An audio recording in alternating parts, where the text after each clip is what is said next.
केंद्रीय गृह मंत्री अमित शाह ने आज भारत के पहले प्रधानमंत्री जवाहरलाल नेहरू की दो बड़ी गलतियों का जिक्र किया। इन गलतियों की वजह से ही कश्मीर के दो टुकड़े हुए और 1947 से अब तक कश्मीर का एक हिस्सा यानी पीओके पाकिस्तान के कब्जे में है। अमित शाह ने कहा कि 1947 के भारत पाकिस्तान युद्ध में जब भारतीय सेना जीत रही थी तब नेहरू ने सीज फायर का ऐलान किया।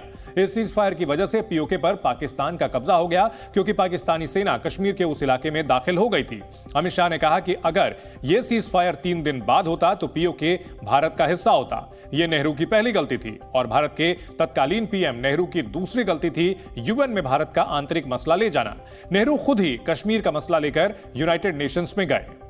नेहरू ने जो गलती की उसकी कसक प्रधानमंत्री मोदी और भारत के 140 करोड़ लोगों के मन में है। वो भी पिछले 76 सालों से पाकिस्तान का अवैध कब्जा खत्म होने का इंतजार कर रहे हैं। क्या पाकिस्तान के कब्जे वाले कश्मीर की आजादी का काउंटडाउन शुरू हो गया है? पीओके के लोगों ने कल मांग की है, पीओके के लोगों ने कल मांग की है कि मोदी जी से कि हमको भारत में शामिल किया जाए। बीजेपी का क्या स्टैंड रहेगा? देखिए, पीओके अपने आप भारत के अंदर आएगा, थोड़ा सा इंतजार करें। पिछले कुछ महीनों में पीओके में पाकिस्तान के अवैध कब्जे के खिलाफ लोगों में गुस्सा बढ़ा है। पीओके के लोग खुलकर पाकिस्तान का विरोध कर रहे हैं। पीओके की जनता पाकिस्तानी सेना और पाकिस्तानी सरकार के खिलाफ एकजुट हो गई है।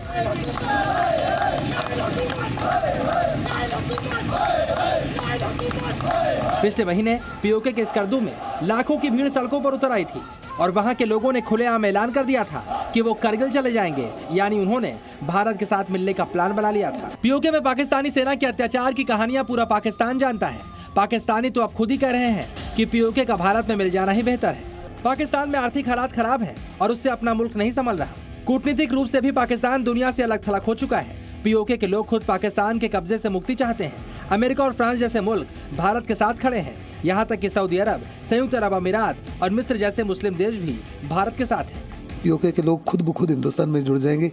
हिंदुस्तान को किसी प्रकार की गोली चलाने की आवश्यकता नहीं, इन्वेजन की आवश्यकता नहीं, लेकिन ये पाकिस्तान के लिए बड़ा चिंता का विषय है। पाकिस्तान ने पिछले 76 सालों से पीओके पर कब्जा कर रखा है और इन 76 सालों में पीओके के लोगों को पाकिस्तान ने सिवाय अत्याचार और गरीबी के कुछ नहीं दिया। अब इतिहास में हुई उस गुस्ताखी को सुधारने का वक्त है। सवाल है कि क्या वो तारीख इसी साल आएगी जब पीओके फिर से अखंड भारत का हिस्सा होगा।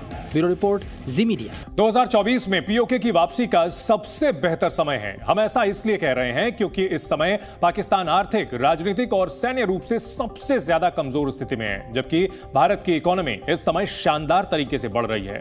भारतीय सेना के पास नए और आधुनिक हथियार हैं और राजनीतिक इच्छा शक्ति की भी कोई कमी नहीं है। आजकल तो दुनिया के मुस्लिम देश भी कश्मीर के मुद्दे पर पाकिस्तान का साथ नहीं देते, जबकि वैश्विक मंचों पर भारत की हैसियत किसी सुपर पावर जैसी हो गई है और पीओके पर दोबारा अपना अधिकार हासिल करने के लिए 2024 जैसा समय शायद हमें दोबारा ना मिले।